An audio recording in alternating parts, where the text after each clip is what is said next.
Yes, brothers and sisters, we've got a special guest tonight, Mr. Paul Venis. How are you, brother? I'm all right, bro. I'm all right. How are you? Man. All good, mate, apart from that little chew there. My head nearly fell right off, you know. I know, mate. Honestly. Nah, like I say, I need to have a little bit chat with you about these lives because I'm still a bit of a novice, you know what I mean? Yeah, mate. Listen, mate, I never really fully figured them out anyway, mate, but one of them things, mate. You'll get there, mate. You'll get there. Well, it is what it is, mate. Right, How's life anyway, Paul? How's life, mate? Tip top, Dan. Fucking class. Fucking recovery's going well. Everything's, mate, spot on, mate. Absolutely buzzing, mate. Good stuff, mate. You've been back home and getting to any meetings lately? Bare minimum, mate. I've done a couple in Scarborough while I was away. Done a few meetings in Scarborough. But yeah, fucking all good, mate. All good. Nice one, mate. Training that going all right? Mate, I've got some news around that, haven't I? Fucking. So remember the last conversation we had? I won't. Where I said I'm going to stay out for you this week and train. So a couple of lads from down there, Durham Way and Ferry Hill and that, wanting to come down and do some sparring. So I thought, oh, this was the next morning that I spoke to you, Dan. Yeah. So I was like, well, fuck it. I'll just jump straight in and see how I feel. Obviously, me and you had a conversation about what the future holds and whatnot. So I thought, fuck it. I might as well see how I go. Yeah, I've only fucking broke my hand and my wrist. Oh, no. So I fucking, they give me a big cast, put a big cast on. As soon as I got home, I just ripped the cunt off. She was doing my head in. So I have to go back in 2 weeks, whether I have to put pins in my fucking wrist or not. See, you're all right ripping them casts off and that as long as you're doing literally nothing. Do you know what I mean?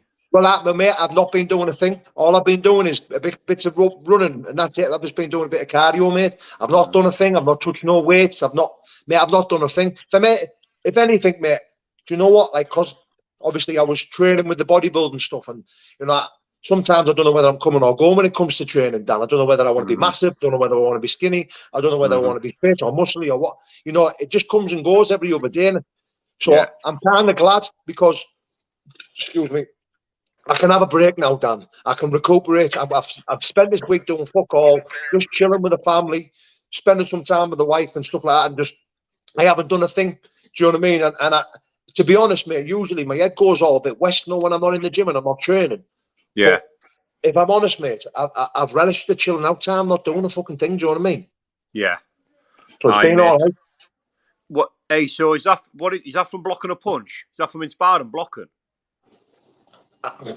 Mate, I couldn't tell you. So when I got home, I couldn't tell you which punch.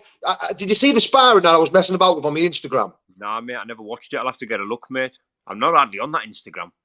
No, mate. Well, mate, I posted some sparring footage of me and a lad called Picard or Pritchard or something he's called. He's a light heavyweight, so we're just having a mess about and that. And I think I've done it on him, but I wasn't swinging anything. I was only doing, like, obviously he was a bit lighter than me, so I was just going 50%. Do you know what I mean? I wasn't really going hard, but I think I've done it when I've hit a body shot. I think his belt, no, I've hit the bottom of his elbow or something like that. I'm not sure, Dan. I couldn't really. I tried to watch the footage and I thought it wasn't even there when I got straight home. It was later on the night after I'd had a shower and stuff like that. And I'm sat there thinking, fucking hell, my hand. When I went and got x-rayed, mate, I've got a fractured hand and a fractured bone in my wrist. Little fractured bone. Can't believe it. Them wrists are like fucking drain pipes, mate. See, if that was my hands, mate, as soon as I take the wraps off, mate, I can feel it straight away. I can feel it all displacing and that and moving about. I've got bones like biscuits, man. Yeah, well, do you know what, mate? Like, my hands aren't nowhere near as bad as yours, but the fuck, do you know what I mean? I've had problems with them for years, but over the last few months, I can't remember, because I went through the early stages of my fighting career, mate. I got cortisone injections in my hands, mate, Dan. After all the fucking, like, when you back in the day when you were fighting, you're getting infected and all that shit, you're out. You don't bother getting them seeing them to, and you're just out for days session, and all of a sudden your hands all swollen. You're thinking, I think I best go to the hospital. Well, all that shit, what that does is, because the infection sits in your hand for days, it fucking eats away your cartilage, and that, man, makes you just bone on bone. Aye, mate. Fucking horrible, mate. Fucking horrible, but listen, Dan, thanks for asking us to come on, mate, because obviously I've been over an hour and whether to come back on YouTube, and just carry on carry on carrying the message, you know, and talking about the mental health and the recovery and stuff like that. But I'm still not quite there yet. I'm still enjoying the time off it, if I'm being honest, bro. Do you know what I mean? I just enjoy sitting back and watching your stuff and a couple other lads. You know what I mean? Like, I get a lot from that. So I'm happy and content the way my life's going at the moment. Good stuff, mate, and thank you for that, Paul. Well, listen, no problem, bro. I'd like to see you back on, mate. You know what I mean? I love your crack, mate, and your journey and that, mate. I think it's mint. Yeah. Because it's real, isn't it? You know what I mean? It's not no fancified, falsified, fucking bullshit projection, mate. It's real. You know what I mean? You wear your heart on your sleeve, mate. You know, you're a bit like me. You tell it how it is. You're not afraid of showing vulnerabilities and, you know, a bit of humility in that, mate. And it's good. It's real. You know what I mean? I think people can identify with that, you know, because we're, you know, well, you know, we're not divvies, are we? You know what I mean? We can, you know, we've got that aspect of us where, you know, we can have a fight, you know, and when it comes down to it and we're engaged in that, you know, we do love that. And people, I think people get sometimes the wrong impression because, you know, they think you're made of steel, you know, they think your heart's steel, you know, they think you know, and that's what I find, mate. People don't really they don't really believe what they're hearing sometimes when you're expressing these emotions and you're telling people how you're going through and you're portraying your journey because, like I say, people sometimes they think you're Superman, mate, because you can have a fight. Yeah. You know, it's not the case, is it? No, it's not, mate. But do you know what? On the flip side of that, though, Dan, like, can you imagine how many people are finding the courage to listen to the people, listening to yourself, Dan, who's hard as fuck and fight any man and do all that stuff, but then sticks you. See, I mean, look, there's videos out there of both of us, you know, bearing our souls and getting upset and, you know, emotions filling us up, and because of this journey that we're on, you know what I mean? And only another minded fool would see that as weakness. Only another minded fool would see that as, you know, as weak. Do you know what I mean? So when I see you talk, mate, I'm really enjoying on the other side of the fence here, sitting and listening to your stuff because I relate so much, Dan, because there's some of the stuff you talk about, I think, fucking hell. You know yourself, it's like you're in my head. Do you know what I mean? When I'm listening to that stuff, because I can relate to it so much. You know, and you know, my journey from the YouTube stuff was hoping that someone can relate. You know, hoping that someone can take a little part of my story away and go, right, that's me. That now I know what I need to do. Do you know what I mean? And of course I do. Now it's nice now for me to be able to sit here on a morning with my coffee and listen to your stuff and talk, because then it's like I've talking as well. Do you know what I mean? Because I'm getting that much from it. I'm like, that'll do me. Do you know what I'm saying, bro? So, I do know, Paul. I know exactly what you're saying, mate. And I honestly used to get the same from you. You know, and it's like, you know, there's not a great deal of other people that spring to mind, mate, that sort of does what me and you do on YouTube. And well, maybe Yami B. You know, Yami B's not scared to show his true colours and say how he feels and that. You know, he's probably one of the few that I can think of that tells. And Billy Moore, for that matter. You know, he's done some brilliant little videos and that lately. But for me, it's like. It's nearly like it's like speaking to my sponsor or something, you know, like when when you're getting something out of something else, you know, when like you maybe see if I'm portraying a journey and I'm speaking into the camera, you know, like even though there's nobody there, I'm expressing my emotions, you know what I mean, and I'm verbalizing the way I feel, and like it's dispensing what's inside, and it's like an alleviating, can be sometimes liberating feeling, you know what I mean, and it's nice. Like, just getting things off your chest, mate. You know the one. Well, mate, I loved it. I did that. I fucking loved it. I loved doing all that, and I enjoyed it and that. But sometimes I got to a point in my recovery where it didn't exist. My recovery didn't exist. You know, I started living amongst the social media, fake lifestyle, and, you know, getting myself involved in... My ego come to rise again. Do you know what I mean? Like, my ego come out. I was more addicted. Oh, mate, I was more addicted. I was more addicted to the instant gratification I was getting from YouTube and Instagram and Facebook, posting stuff and getting likes. I was checking every 10 seconds, you know, and my recovery got put back on the back burner. And it's a famous saying, isn't it? I wasn't practicing what I was preaching, you know, and then all of a sudden it took one person to make a bad comment or make a bad video or start calling me out or false accusations. And that was it. I'd lost the indestructibility. You know what I see you have now done with that indestructible where you don't give a shit who says what's said, what, it doesn't matter. It doesn't matter. Yeah. See, but I lost that, Dan. And halfway through my YouTube journey, mate, I started buying into that shit, and it started to take over my life where, you know, I was really planning on doing some real fucking bad shit, you know, to these these fake YouTubers. Do you know what I mean? And I thought, wow. Well, mate, look, it doesn't need to be said. You know, like I'd had these conversations with you, and you were like, "Paul, don't buy into it," and I was like, "No." And mate, you know how it is, Dan. And I started to lose my fucking head around it. You know what I mean? Like I Yeah, started to really lose. My peace was being stolen on a daily basis, mate, and I couldn't hack yeah, it any longer.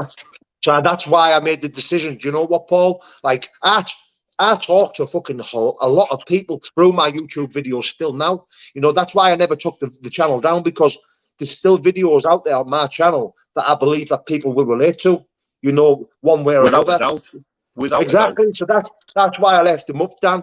But then when when I stepped away from the YouTube, and I thought, right, that's it. Mate, I still speak to, you know, 20, 30 fantastic people just off YouTube alone.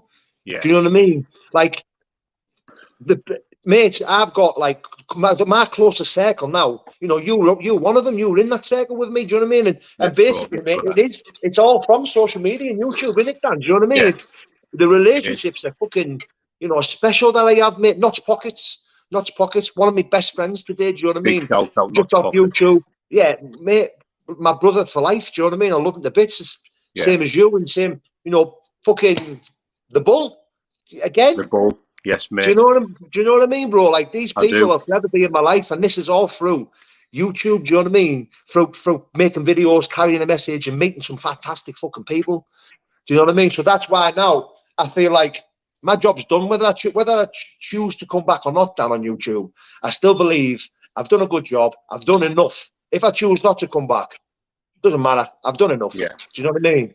I You fucking hell, Dan. listen. I remember when we were on the way down to that fight. And I Right. was telling you what I was fucking telling you, bro. Listen, Yeah. fellowship for you, bro. Uh-huh. YouTube for you, bro. You're gonna be a big fucking star, bro. Yeah. Told you this. You fucking were, bro. You were, mate. You were, mate. And listen, I've referred to that. I've referred to that journey a few times, mate. And forget what happened when we got there, mate. That journey was fucking fantastic, mate. Getting to know you the way and getting to know each other the way we got to know each other, and and I remember you saying a lot of things, Paul. To be honest, not just that. It was probably about half a dozen things. And I was speaking to my mother about this maybe 3 weeks ago, week before the fight, saying like some of the stuff that we were on about and some of the stuff that you said, like about God, mate, about fellowship, about forgiveness, about faith, about YouTube, and it's all coming to fruition, mate. It's fucking And mate, it's a beautiful thing, pal. it fucking is, mate. So you can only listen, bro. Like I sit here on the morning and watch your stuff, mate, and I have my coffee and I sit and chill and I watch my stuff, and it makes me, because I know what God used. I know God put us together that day. Do you know what I mean? Yeah, Regardless of the situation, and my higher power used me in ways that I could only ever fucking dream of. Do you know what I mean? And yeah, all credit to you, Dan, because now I sit here and see what my prayers were answered, bro. Because I prayed. We've prayed for each other, Dan. I've prayed for you to get fellowship. I've prayed for you to be, to be serene and abstinent and have a bridge to a normal living. And now look here, you're fucking shining. You're oozing it, man. Oozing I'm it. buzzing, mate. I'm buzzing, Paul, and It's fucking brilliant, man. I'm glad to be. I'm glad to be on this journey, mate. And like I say, you were definitely, one of the major influences at the start because, as you know, mate, I was flat out, mate, and I had this front as we all do, because you puff your chest out and and I was one of them, Paul. That I scream top note. I don't give a fuck. You know what I mean? That was me. That's what I used to scream at folk when I was taking stuff off them and when I was intimidating them and all that stuff. But from my experience, personally, and in some of the other people that I see the people that scream that, mate, they care the most. Yeah. But they cared about all the wrong things. They cared about ego. They cared about image. They cared about false projection, and they're trying to uphold something like I was for years, man. And now, now I do care, and I don't have to say that I don't care because, I no longer care about the wrong things. Now I care about the right things. I care about what matters for me and not what matters for other people as much. You know, obviously you've got to put yourself first, but you know, this journey I've on, and you know, they say it in the fellowship, and you've heard it a million times. You know, it'll give you a life beyond your wildest dreams, mate. I'm there, mate. I'm 150 Yes. days clean today. Well I'm, done, Dan. Well done and you clean know, time, bro. and I'm buzzing, mate. You know, I've got a couple of bob. I'm not, you know, wealthy or rich or anything, but I am wealthy. I am wealthy, mate. I'm wealthy in many, many ways. You know, I've got an Yeah. abundance of love and joy and happiness, and I love and I'm loved. You know, I've got a beautiful girlfriend who I love to bits, man, and we've got some story, me and her. You know what I mean? And Yeah. I want to be with the last forever, man. You know what I mean? My kids are getting better and better and better because my kids were a nightmare, mate. You know, and it's mate, it's a double, you know, and it's a double-edged sword. See, giving your kids everything, mate. See, trying to give Yeah. your kids everything that you didn't have. You know, it's a double-edged sword because Yeah. you can lose that bit of authority when you need it, and Yeah. you know, but everything's coming back into alignment now. You know, and I feel like sometimes I don't notice it on a daily basis, but like when I look back over the when I assess myself, say on a weekly or a monthly basis, you know, I find myself like getting more and more like spiritually enriched, you know, like, Yeah. and things just keep getting better and better. Like I say, I really have got a life and a wild set beyond beyond my wildest dreams, mate, and that's thanks to, you know, a lot of the stuff that rubbed off from you onto me, and you know, eventually getting into the fellowship, and you know, I didn't get it right the first couple of times, and I had a number of relapses which were heavy and dangerous. But like I say, mate, I'm 150 days clean, and you know Yeah. that's Well maybe done, still mate. relatively new in the world of recovery, and I am new. You know, I haven't even completed my step 2 yet, but I do it right. You know, and Yeah. I think as well, what's important to mention, Paul, is you know, it's not a. It's not, I used when I first walked into the meetings, I'm hearing people, my sponsor, and that 17 years clean. I'm like, how on earth do you get there? You know, like I Yeah. want what they've got, but yet I can't. I don't know how I'm going to be able to put that graft in. You know, like I don't. Yeah. That's tech and drugs was my programming. You know, it was part of who I was, and you know, but it makes us realise more and more. And some of it's worth mentioning. You know, the amount of clean time actually doesn't matter. You know, if you're an addict and you can go one day, you're winning. You know, it's a just for today program. It's one day at a Million time percent. for a reason. You know, all these days can accumulate if you stick to the program, but a number like 150 days or 17 years or whatever, and anything in between, you know, I admit at the start of the fellowship, mate, I was jealous over these numbers. I'm like, Yeah. I'm 2 days and I want to kill someone. You know, like, how did he get all this time? You know, but the more you get into it, the more you realise, you know, it's one day at a time. You know, Yeah. it's about not taking your clean time for granted, and waking up on a morning and instilling the principles and the fundamental foundations that is the fellowship. You know, as you well Million know. percent, mate. Million percent. But listen, do you know what it is? I totally get that, mate. Listen, when you've had time, like I've had time, mate, I've had fucking multiple years clean and sober. I've picked Yeah, black chips up and that, you know what I mean? I've had yeah, you know, 7 years clean and sober, Dan. And then to lose that and come yeah. back and then sit there with your tail between your legs, fucking sick as a parrot, suicidal, thinking, oh my God, picking another white chip up, thinking, fuck, and I've got a drawer full of white chips, me, Dan. Do you know what I Yeah, mean? yeah. But that doesn't matter. Like again, like you're only as clean as you are today. Do you know what I mean? And Yes, you know, yes, we are. all the stuff that gets said in NA, you know, I feel strongly about because you know the best is yet to come. The rewards keep on coming spiritually, and you know, they just keep coming and keep giving, providing you work it. See, my last relapse there, Dan. You know, I know I haven't spoke about it and that, but obviously there's no time like the present, is it? You know what I mean? Like. Brilliant. I took my eye off the ball with recovery. You know, took my eye off the ball again. You know, I was going through a lot of shit. You know, with YouTube, social media, getting trolled, fucking people saying bad shit, and it's not because of that. I couldn't tell you why I relapsed. I relapsed because I wasn't working the program. That's the Yeah. whole bottom line of it. No one's to blame. Well It was said. just because of that. You know, and it was fucking horrendous. You know, it's my new rock bottom. I've had many different rock bottoms, many shapes and forms of rock bottoms I've had. You know, but that one was fucking horrendous, mate, because you know, on the 3-day bender that I was on, I run it, and it wasn't about going live on YouTube and showing myself up and embarrassing myself. That's all irrelevant. I couldn't give a shit about that. It's only fucking YouTube. It's only Instagram. At the time, I was bothered. For a few days afterwards, I was gutted. I was in this shower of fucking shame and embarrassment, which it crippled me, you know.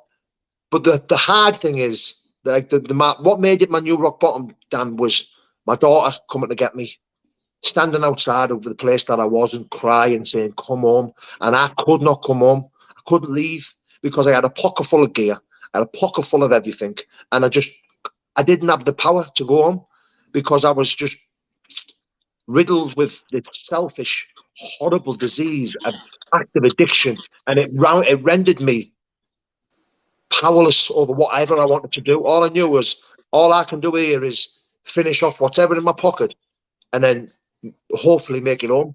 Do you know what I mean? But to see her sobbing the way she was and having to come home, and it was just fucking horrendous, mate. Do you know what I mean? I never want to wish that. I never want my kids to see anything like that again. But as long as I work a program, they won't, Dan. But that was what made it hard to me. That's what killed me. It fucking broke me. Do you know what I mean? It absolutely killed me. But it is what it is. That's the fire army. You know, I was always told, if you don't remember your last relapse, it wasn't your last relapse. You know, mate, I'll never fucking forget that. Never forget it. Fucking honestly, never forget it. Listen, for what it's worth, Paul, you know, I won't forget it either. You know, and if and I've never mentioned it to you ever, you know, and I won't. But if I ever need to mention it to you, Paul, I will. Do you know what I mean? But I won't until I have to, because it was fucking hard for me to watch as well, brother. And I know it's your journey, and you know, and I know it was your experience, Paul. But it was heartbreaking, that, mate. You know, it was heartbreaking. You know, from the person that I've drew so much from. You know, the person who's given me so much guidance. And you know, when my head twatted, mate, before I had a sponsor, I would ring you. You know, and you said all the right things. And you know, it was hard, that, mate.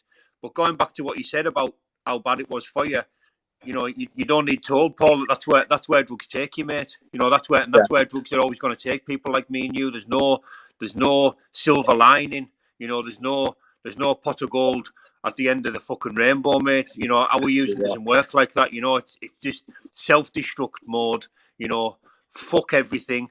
You know, and like I say, Paul, I've been there, mate. You know, when I can't even get home for my own kids, I'm meant to be watching the bands and that while, you know, it's I'm meant to be there watching the bands, mate, and I can't. I'm in someone's kitchen or something, you know what I mean? And it's disgusting behaviour, mate, you know, and then anyone can judge me and you for that matter all they want, you know. Me and you've got to live with this stuff, you know. We've got to live with our own experiences, you know. It doesn't matter what another person might say, and they can cast judgment and they can mock and they can do whatever they want, mate. None of that stuff bothers me no more. You know, I'm in a brilliant spiritual place, but sometimes we have to be reminded, not by others. Sometimes we have to remind ourselves, you know, where our using takes us. You know what I mean? It's important putting it at the forefront when you're having a bad day, and when you listen, Paul. I shared at a meeting. I shared at a brilliant meeting last night, and I wasn't sure about sharing. You know, I thought, do I say this or what? Should I just speak to my sponsor about it? But no, mate. That's why we're there. You know, that's why we're there, mate, to share our experiences. You know, and our stories of strength and hope. So I shared, mate, and I'll tell you what was on my mind. That fight I had 2 weeks ago was a buzz, and there's no other high like it. As you know yourself, Paul, winning a good fight by stoppage on a big stage, mate, it's brilliant. You know, you can't replace that feeling. Nothing can mimic it. It's an amazing natural high, which can only be administered chemically and biologically through endorphins and serotonin, adrenaline and stuff. It was a high like no other. Then I had a bit of a crash. A few days later, what goes up must come down. Yeah, and then about a week after that, I was just sort of plateaued, nowtiness. And because I took 2 weeks off the gym, Paul, my head was going west, and my disease was running riot, you know, and it was probably for 2 days on the last Saturday and Sunday gone. Oh, my head was in a spin. It was what I was wanting to use. I say wanting to use. Me, I wasn't wanting to use. My disease was wanting us to use. Yeah, and it was manipulating us. And it was coming up with all kinds of fantastical and fandangled excuses why I should use, you know, because I deserve it. Because I've done clean time and I deserve it, and I can just have one little one, and you know, and all this stuff, you know, and it took us back to what I shared when I was first getting clean. I think I went 59 days the first time I was getting clean, and and I remember what I said about this disease being very, very strong, you know, and I likened it to an opponent in the ring. You know, it's like fighting you. You know, it hits a lot harder than me. You know, I cannot stand toe to toe with my disease. You know, because it'll No. win every time. It hasn't only been in control of my life longer than me. You know, it is stronger than me by far. It hits harder, and it's a non-stop, relentless thing that's continuously coming forward. So I've got to use my brain. I've got to outsmart it and outthink it and be one step ahead of it all the time, or I'm going to get Yeah. cornered, mate, and I'm going to get floored by it. You know, so what did I do? I picked the phone up. I connected with like-minded people, you know, some people from the fellowship, you know, and I kind of, and I made myself feel better by applying the principles of the program. Do you know what I mean? Because it's all right applying them on the morning and doing your prayers, meditation, gratitude, and springing out the door like a dog with two dicks. And then what happens? The day catches up on you, life on life terms catches up on you, emotions and all kinds of stuff comes into our head, and then the fucking disease is there, putting the 6-ounce gloves on, mate, wanting to go divvy. Yeah. Oh, man, I can relate to that. So, see, we're always told, Army, this disease is cunning and baffling, you know, and the way it's cunning for me is it disguises itself in my voice. So it'll come in my head and go, do you know what, Paul? I think this is a great idea. And I'm like, hey, whoa, no. You know what I mean? So, and that's when I was told, look, this disease is cunning and baffling. I'm like, nah, how? Do you know? And then when I start to do the work, I start to realize, you fucking sneaky bastard, it's living in my head, constantly using my voice, the cheeky cunt. So before I'm even open my eyes, Dan, you always told, listen, always remember your disease has been awake half an hour before you woke up. It's on you the moment you open your fucking eyes. Do you know what I mean? So again, with the way you've got to be one step ahead of it. If it's cunning and baffling, just be smarter and clever. You know what I mean? Because only listen, if you're outsmarted by something that's cunning and baffling, you know, it's only because you're either fucking being docile or you're not putting the work in or you're half a fucking kip. So that's what we do. We do recovery to keep us wide awake to what this disease is, to keep us cleverer, you know, and one step ahead of it. You know, and that's, if I don't do the recovery, then I become lazy, complacent, back in denial, run by ego and pride. And that way, I'm easy manipulated. And the cunning and baffling swoops in and takes over. It fucking ruins me. You know, and that's exactly what happens. Because before I used, Dan, it was a build-up of a couple of months up to it, because my recovery was non-existent. I wasn't going to meetings. And I was having month by month, getting clean, getting more cleaner, but not serene, because I wasn't working recovery. But the more I got clean each day, the more I started to realise, you don't need any. Look, you're clean. You're fucking perfectly fine, pal. You know, boom. Then you go, boom. Something bad happens, I'm off. You know what I mean? Yeah, I know exactly what you fucking mean, mate. Honestly, I know exactly what you mean. And like you say there about it being up half an hour early for you, you know, half an hour early sitting on the end of the bed, you know, it's fucking true, mate. You know, it's true. And if I don't get, mate, if I've say I've been late or something, or I've jumped on my lass or something before I go to work, and I'm gnashing out the door, right? And I don't do my prayers, meditation, and I don't do my morning routine, mate. Honestly, it takes about 5 minutes. I'm in the car on the way to work, and I'm like, whoa! I'm already talking to my disease. I'm not outsmarting it now. I'm wanting to wrestle it. I want to, like, idiot. Fuck off. You know what I mean? I want to wrestle it. Brain's gone. Only one winner as well, isn't it, mate? There's only one winner when you're happening that, innit? This thing's a fucking black belt in jiu-jitsu, mate. I'm not joking you. I can't wrestle it. I was listening to something in the fellowship once, and I thought it was brilliant.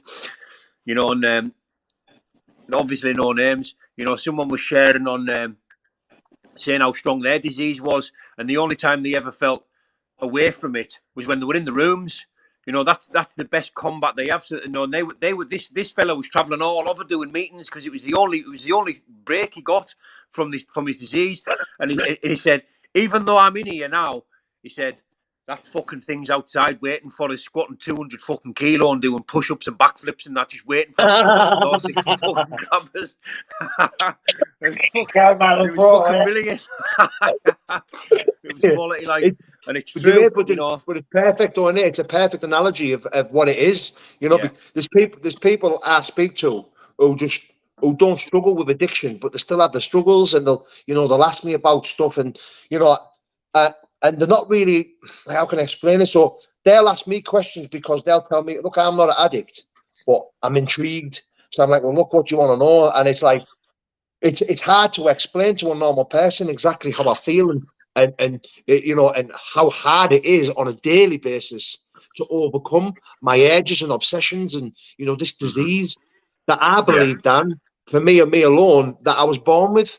I believe I was born with this fucking brain defect that Yeah. causes me to kick the fucking ass out of anything that changes the way I feel. 100%. And that's the bottom line of it. And I try to explain that to normal guys who just asking questions, and they're like, it's hard for them to grasp, and I can tell it's hard for them because of the stuff they're saying and they're asking, and they're like, Yeah. but I suppose you won't really fucking truly know unless you suffer with it. Do you know what I mean? And Paul, bingo, mate, bingo. And I've said this before. You see, I was actually born an addict, actually, literally, Yeah.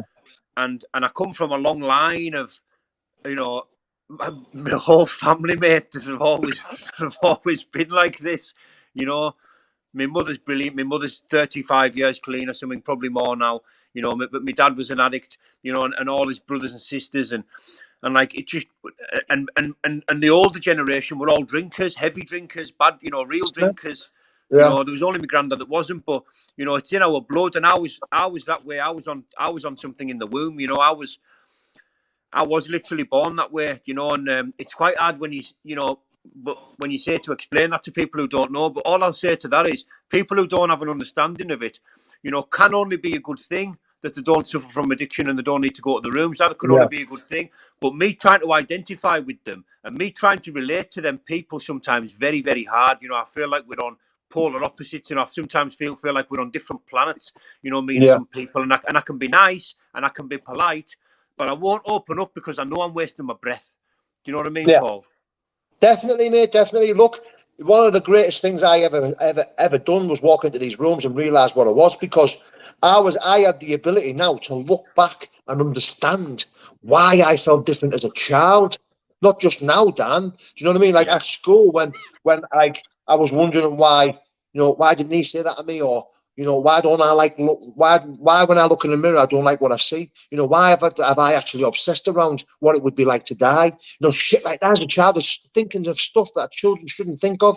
Do you know what I mean? But never ever give myself a break of why I was thinking that way until like these days now, when I've walked in these rooms and thought, fucking hell, you are different. You were born different. And then doing the work and thinking, fucking no wonder I thought I was thinking like that as a child. Yeah. You know what I mean? Yeah. Fucking, but I couldn't be more fucking grateful for it, Dan, because going back from my past life without recovery, without knowing what I am, it was fucking hard. It's hard to deal with. Do you know what I mean? Wondering why did that man do that to me? Yeah. Why did he say that to me when I was a child? Why didn't she like me and she was like my mate when I liked her? And all that Yeah. stuff that Yeah. that never leaves me because I'm an overthinker, because I suffer with obsession. All that stuff fucking crippled me for a very long time, and it made me Yeah. not act out on it and stuff like that. But then walking And into the rooms fucking when I did and starting to realise, Paul, you aren't wired up right. You're kind of not normal. And I was like, well, yeah. kind of not normal. Well, definitely not normal. But that gave me the ability to look back all the way through my life, the stuff that I've struggled with, and thought, that's why, because I'm a fucking addict. I'm Yeah. not normal.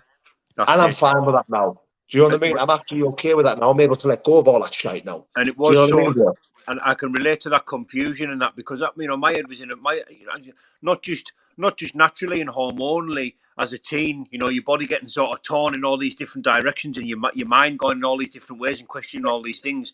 But now looking back, as you've said, then I didn't have an understanding of what it was. I didn't know what I was Exactly. suffering from. I didn't have no understanding whatsoever of this disease and how it works, and what was fundamentally wrong with us. And now I know, and I have to be grateful for that, and I'm grateful for all my character defects, all my shortcomings, because now I can identify them in a massive fashion. It doesn't mean sometimes they don't, they get the better of us sometimes, but still Yeah. I know what they are, and I know when they're at work, and as I say in the program, And this is something I always had problems with me, mate. My entire life, I had problems with admitting when I was wrong. You know, Yeah. I Yeah. was never wrong, mate. You know, and I don't Oh, care mate, if I said black. I If can I said black was white, I was never wrong. relate to You know, that. but Do you know what? Do you know what the beauty of it is as well now as well, Dan? If I do get it wrong now, I have the ability to apologise. yeah, You you know, hold your hand up and you say, "I promptly yeah, admit, you know, that I'm wrong." but I'm not saying sorry just so I can get out of this shit here. I actually Yeah, fucking mean it. I'm sorry because I've just found out that I was kind of wrong there. Do you know what I yeah, mean? And I have the ability to do that. And I think the what's the word? The humility that I get from recovery and being a different person today. You know, it's again pride and ego and all that shite removed. Now I'm yeah, left with me, who's faithful about his recovery, who has hope in his life now, and also the humility to be able to go, do you know what? I'm sorry for that there. You know, I shouldn't have yeah. really said that. Do you know what I That's mean? it. Or, you know, actually wanting to listen to someone go on, what's up, mate? Do Yeah, you know what I mean? Where back before I had all that, it was my way or the highway. If someone wanted to talk about themselves to me, I'd tell them to shut the fuck up and listen to what I'm going to say aye, because I that's need it. to Because talk it's about about me. me. Yeah, because I Exactly. need be quiet because I need to talk about me for a sec. Do you That's know what I it, mean? mate. And I just think, Listen, the whole world fucking stopped and started at my convenience, mate, or I just get fired right into you. You know what I mean? I was fucking yeah, terrible, mate. I know exactly what you're saying, bro. And you know, and all that and that stuff, you know, that stuff, that holding your hand up and promptly admitting, sometimes not promptly. You know what I mean? yeah, Sometimes it takes me a day or two, but you know, when I do admit that I'm wrong, you know, like it's a really nice feeling. You know what I mean? Because you're scratching something out. You know, see, yeah, instead of all the times I was doing wrong and doing wrong and doing wrong, I knew it was wrong, but I was never going to admit it. You know, and it's yeah, like, you know, you're on the wrong road. You know what I mean? And it plays with your head. So what do? You check more and you do more wrong, and I'm Danny and I'll do what I want type of thing.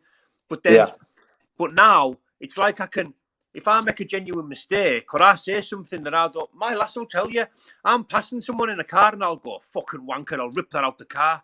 And then I'm like, and then I'll say 2 seconds later, I'll be like, oh, I'm sorry, God. I'm sorry, baby. I didn't mean that. yeah.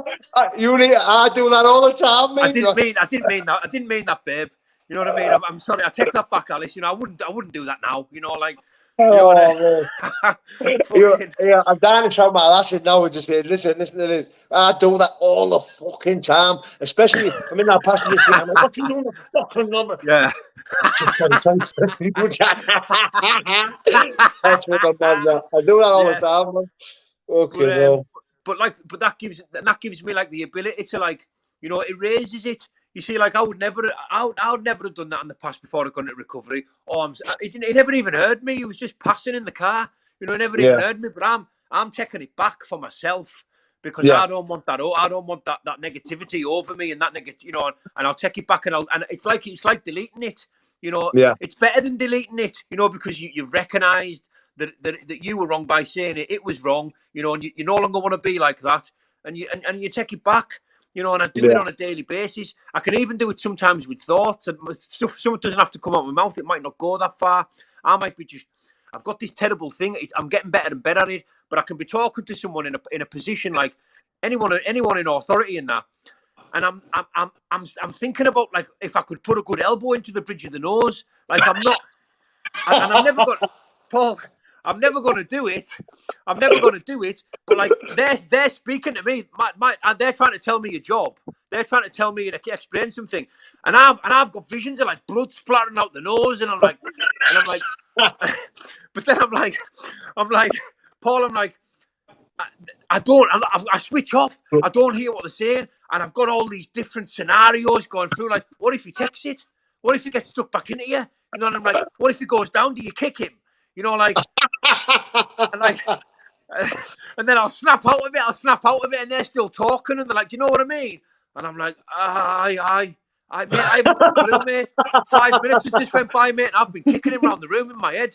You know what I mean? I always remember when I was going into I think I was about 2 years clean, Dan, and I goes into this meeting. I was full as fuck. I was angry. I was fucking fuming. And the whole time I says to me, "What's up, Paul?" I says, "I keep thinking horrible, like I want to punch some fucker, or like something's going round in my head and it's doing my head in." I says, "Look, I'm trying to be a better person here. I'm trying to be like a good man." I said, "I'm still thinking this way. Like I want to just punch everyone that opens their mouth to me." And I said, "It's doing my head in." I says. He says, "Why? What's going on?" I says, "Well, someone just says all right to me." I'm like, "Who are you talking to?" And you know what I mean? I'm like, "What the fuck?" I said to him, "I can't stop." He went, "Are you acting on? Are you acting on this on the way you think?" And I go, "No, no, I'm not. Like, I'm not acting on it, but I'm just thinking it." And he was like, "Well, thank God you aren't. You're thinking, Paul."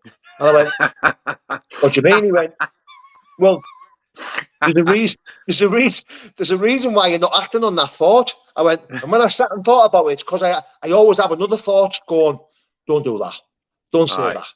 That's not a good idea, Paul." And then the way I used to think starts to go like, "Be glad you never done that. Imagine if you did do that, what I would have." And I never had that, Dan. I always had one thought in my head, and it'd be like jab the lips off him, and I was doing it. Or go do this, and I was doing it.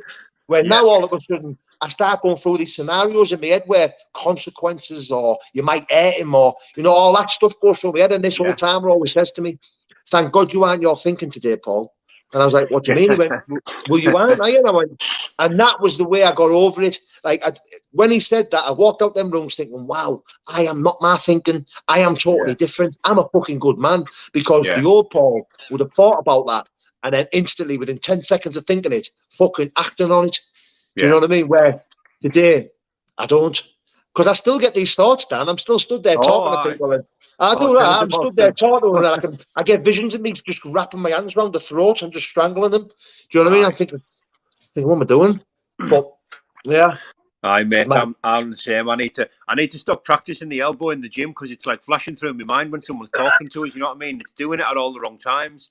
And like I said, it's a bad one. Like, but I'm grateful that it's just a thought, mate, and all that stuff. And I'm grateful that, like, and you may I've done it before, and I've got to ask someone else who was someone else is there when I'm getting explained something. Joe, I've got to ask them what they've just said, and they were like, "Were you not listening to something?" I was like, "No, I was." I says, "But I was thinking about something else," and I'm half the time I'm scared to tell them what it was. But like I say, I'm grateful that I think these things and don't act on them. I'm also grateful that I recognise them as not probably a very popular way of thinking when you apply it to the general public. I don't think many people think like that, mate. You know what I mean? Definitely not, bro. Definitely not. This is all this recognition and all this becoming and all this stuff. Like I say, it's all 100% thanks to the program. That I can put a finger on this stuff now and say, that's maybe not right, but at least you're not acting on it. At least it's not right. It's just a thought. You know what I mean? Like I say, I'm still early in recovery, mate, and hopefully maybe one day my brain will be cleansed of these stupid thoughts. You know what I mean? But time will probably tell, not. mate. Probably not, Dan. But we can hope. We never leave you that, mate. Never leave you that. Okay, well. Listen, Dan. Before we wrap it up, mate, what's the plans? Then? Are you got any more? What's the crack with the fighting and all that? Are you allowed to talk about it now? What's next and stuff? Aye, mate. I'll have a quick minute or two about it, mate. Well, I'm back out in November the 26th. Yeah. Newcastle. All right, young man, how are you doing? Watch this fight, didn't we? You remember, Danny? Watch this fight the other day. Good one, eh? All right, go on and get your food. Good lad. November the 26th at Newcastle, mate. So you'll be there to do me corner this time, yeah? Good man, definitely. Paul. 100%. I had an opponent. I tell you, I wanted to fight, mate. I can say now because the fight hasn't. I haven't mentioned this to anyone yet, and the fight hasn't. The fight never come through. I wanted that Liam Wilson, mate. You know that English Wilf. Yeah, I know him. Yeah, I think he's a Sheffield kid. I've seen him now. Seems a really nice lad and that, and a good fighter, mate. A clever fighter, and I wanted to fight him above all reason, mate, because I'm a fan. And I wanted to, and I like him, and I think he's good. And I wanted to know how I was going to get on with him, but he fights at 76, I think. No, he fights at 70, 78 maybe, and I fight at 82, and we tried to make it at 80, but he didn't want to come up. And that's understandable because he said he doesn't cut weight anywhere. He just fights at the weight he walks around at. And so do I. and I don't want to shave an extra 2 kilo off. You know, that fight weight I was there. That was me weighing in at 82 kilo. I was fighting at 84.5 the day after. Yeah. You know, and that's the weight I'm strong at, mate. I don't want to be cut. I don't want to cost myself power and cost myself fluid in my body and not getting down to that sort of weight. So the fight's been knocked on the head, mate. So I haven't got an opponent yet, but we've got 12 weeks to find myself a good opponent. You know, and the way I'm feeling, mate, I'll fight absolutely anybody. You know, I want a good fight. I want to fight any man. But I'll leave that to my manager and my promoter. You know, to decide get the support and sorted, mate. I'll just turn up and give 100% to myself. But tickets and that'll all be out probably in a month or so. I went to the gym last night and had a DOS, just a few weights and that. And you know, we'd having like whatever it's been, 14 days off or something, mate. My body hasn't half gone soft. Oh, and I'm sore. You feel it, don't you? It's fucking shit, isn't it? Oh, mate, I'm really sore. Like, I was doing crazy, stupid amounts of reps in that gym and not even being sore the next day because my recovery was that quick. Yeah.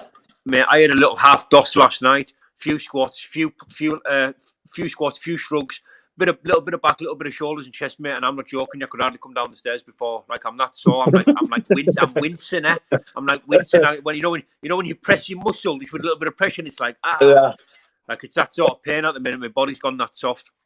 But I'm just going to be dossing in the gym for the next month, building it up, dossing, and then I'll start like an 8-week camp in about a month's time. Mint. Exciting times, Dan. I can see you want the top in this BKFC, if I'm being honest, mate. You know, I want the best scalps, mate. I want the best lads. I want to make progress fast, you know, because I'm not going to be doing this, you know, for much longer, mate. And especially if the fights go the way the last one did, you know, my face is going to be completely rearranged after another couple more fights, mate. But I can take that. You know, I just want to cement something proper and something real in this BKB world, mate. I'm starting late at 37, but you know, I'll fight anyone, mate, and I reckon I'll give anyone a run for the money, you know, on the night. 100%, Dan. Listen, I think you can't teach heart, bro. And I think you've got that in abundance, mate. Do you know what I mean? Like, yeah. Like even like how can I put it without offending? Like, listen, you might come up against guys who've got youth on you, probably better boxers, you know, better movement, got you for faster, whatever. But one thing they can't teach, Dan, that's something that you've got, mate. I think most of the guys have got it, but you know, you're going to take anyone to the trenches, aren't you? And it's simple as that, you know. And that's where you'll find out a lot about a man, about a fighter, is when they're deep in them trenches and they can't put this guy away who's front of you, whether they're winning or not. Bye, son. Whether they're winning or not, it doesn't fucking matter, because at the end of the day, you know, you're going to have to be put to fucking kip to stop. And I can't see that happening, especially in the weight division, bro. Do you know what I mean? Yeah. I think you'd be rocking it with the best of them, mate. I couldn't agree anymore. Like I say, I'll never have a problem losing to the better man. I'll just have a problem with myself if I don't give 100%. You know, that's when I'm going to have my problem, mate. Exactly, brother. Exactly. Yeah. Are you out? You know, I've done that. I went down for that audition and stuff for the film and that. Yes, mate. You know, you're in it, don't you? Aye, I had Steve Wraith on the other day, mate. Oh, Danny, lad. Yes, Chava. I'm fighting Gary Furby in the film, I think. A bit of a bare knuckle fight in the movie.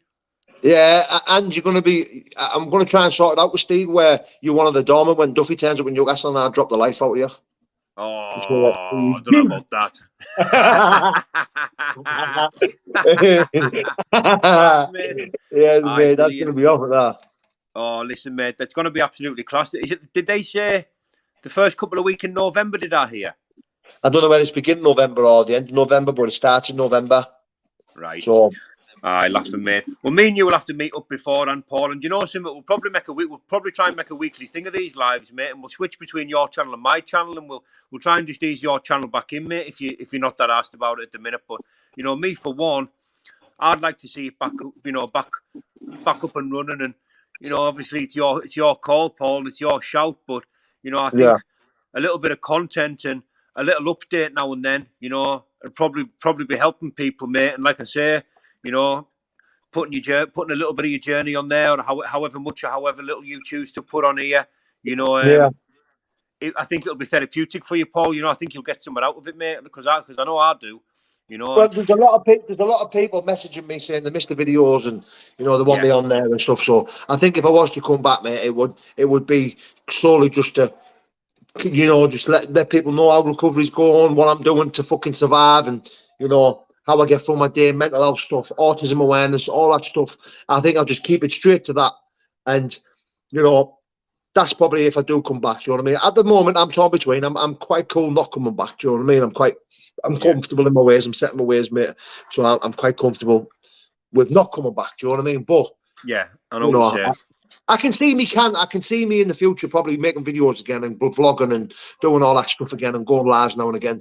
But at this moment in time, I'm quite comfortable not making that decision to jump back on. Do you know what I mean, bro? Well, this is it, Paul. You know, and listen, you know, we'll leave it here. You know, and I think you know what's right for yourself. And at the end of the day, you walked away from it for a reason, mate. You know, there's a large amount of bellends on you, mate, that have a habit of getting under people like mine and your skin. You know, and don't think for a minute, mate, that I'm any different. You know, I told you the other day.